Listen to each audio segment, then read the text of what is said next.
Welcome to Hacking Your Leadership. I'm Chris. And I'm Lorenzo. And welcome to this week's Thoughtful Thursday. Don't forget to follow us on Instagram at Hacking Your Leadership and leave us a review on iTunes. Also, please check out our YouTube and Patreon pages. The links are in the podcast description. Lorenzo, today I want to ask you, have you ever heard of an adult tantrum? Yeah, I've heard of them and I've witnessed them, yes. That's what I was going to ask you next is, tell me about the last adult tantrum you witnessed and what was behind it. I saw a video the other day about, somebody, I think it was in New York City, and I think that like a family there like literally got into a fight with a hostess about like vaccine mandates or something like that for a restaurant. It started off as being, aggressive and argument and tantrum and you can't do this to me. And it actually turned into something quite physical. I think that was the last one, literally within the last 12 hours, because we tend to see these all the time. So, there's that old, the effect where they people say, like even though kidnappings are lower every decade, people are more worried about their kid being kidnapped. And it's like, well, yeah, because anytime something happens, you hear about it on the news. And so you hear about every one of them versus you wouldn't have heard about them 50 years ago or whatever it was. Do you think that adult tantrums are becoming more common? Or do you think we're just hearing about them more because everybody has a phone in their pocket with a camera, or both? I think it's both, because I think we're seeing them and hearing them more because everybody has a phone in their pocket. But personally, I've observed them more myself. So that would lead me to believe that it's both. It's actually being captured and it's happening more. Yeah. Why do you think that is? I just think there's been a lot going on over the last couple of years. First and foremost, there's a lot of things that are stressing people out. There's a lot of things that are, there's a lot of divisiveness going on from a society standpoint, and I think that there's just a tone of kind of entitlement, across everywhere, of just people feeling like that they should get things the way they want to get things, how they want to get things, and if that's not the case, then they have something to say about it, and they make it quite public. Yeah, I think you're spot on with that. I think the last 18 months have brought with it a complete lack of feeling in control of our own lives. Like even people who maybe have problems with where they are in life, they want to change things about it. There's an inherent kind of like, even if you don't want to openly admit it, there's an inherent understanding that you are in control for the most part of what happens in your life. And I think the pandemic has really made people understand that there is a lot that they don't have control over in their life. And that can be a jarring thing. And anything that is jarring or triggering is usually met with hostility. And when it's on a short enough timeline, you go punch a pillow.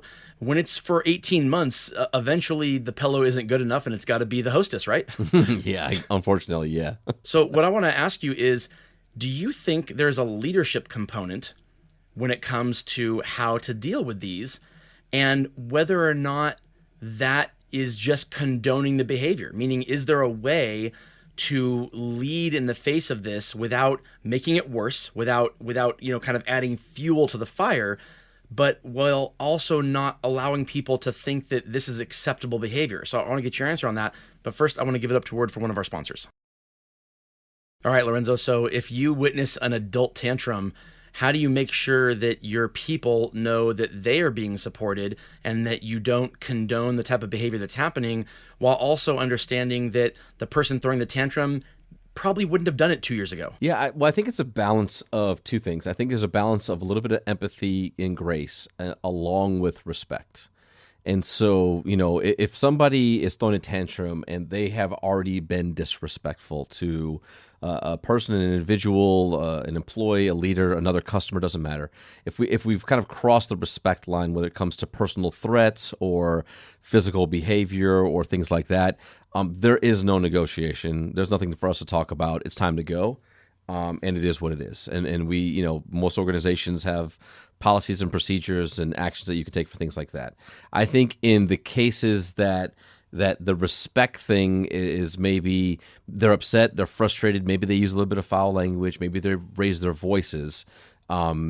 Like maybe there's they're emotional in the moment, but it's something that is they're just kind of like outward expressing how they're feeling without causing either a disrespectful environment or physical concerns or things like that.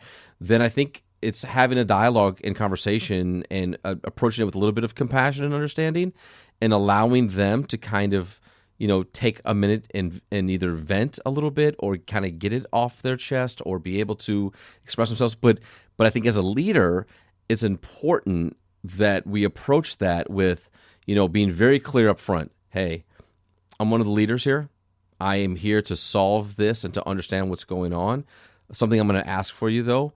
I'm going to ask for your respect, and I'm going to provide you with as much respect as I can give to you, right? Like I'm going to give you respect. I'm going to ask for respect.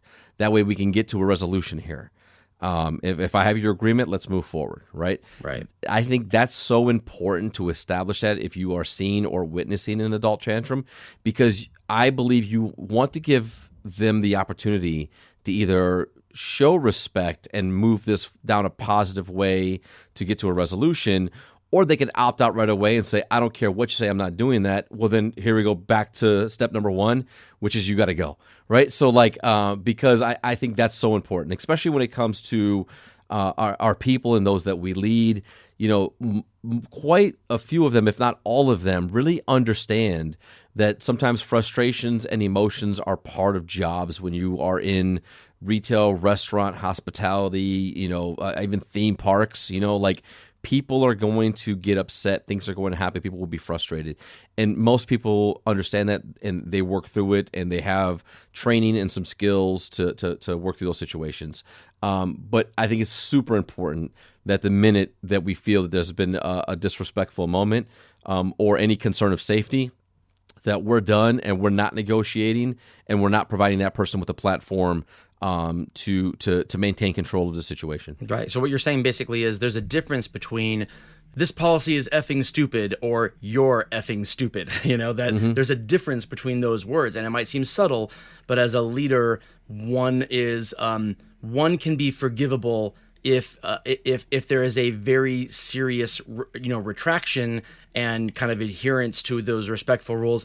The other is a line that once crossed, it can't be uncrossed, and you just got to try again on a different day. Yeah, absolutely. And sometimes, look, if we're at fault, if we did something wrong, whether it was intentional or not intentional, or we didn't follow the things, the steps that we're supposed to follow, we didn't if we did something wrong, we also have to own that.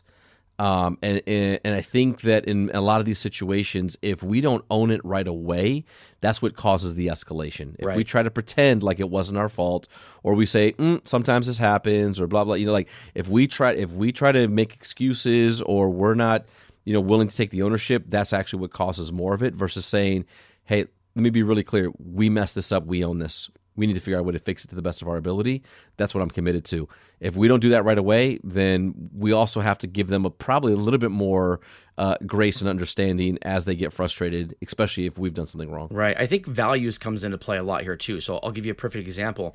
I think there were organizations out there. Let's take one of the things that have caused a lot of adult tantrums recently, and that's the concept of mask mandates, right? And so, depending on where you go, you might have different rules, different laws, different procedures. It's all different. There really is no consistency right now. There were a lot of organizations who they liked having the mask mandates in place from a law standpoint because it allowed them to not have to lead with their values. They didn't have to say, we think this is important to us. They instead said, these are the rules, and that's a cop-out, but you can say that, and that's fine. But now that the rules are different from one place to another, now those organizations who said, these are the rules, well, now the rules aren't that case anymore. And so now what you're left with is people who are, if the employees think that there should be a mask mandate, or the organization thinks that there should be a mask mandate, but they never said we think it should be a mask mandate because we value our employees and the safety of our customers. They never said it like that. They said it, those are the rules. Well, now the rules say you don't have to have it. So why do you still have it? And now you just come off as looking inconsistent.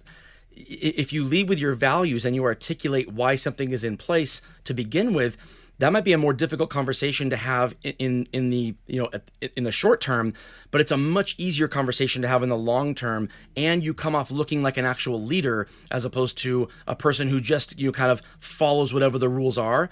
Sometimes the rules aren't, I don't want to say they're wrong, but they're broad. And individual circumstances are different, and that's what leadership is taking the individual circumstances into account and leading with the values as opposed to just following whatever the rules say. Absolutely. And with that, it brings us to the end of this episode. This is Hacking Your Leadership. I'm Lorenzo. And I'm Chris. And have a great day.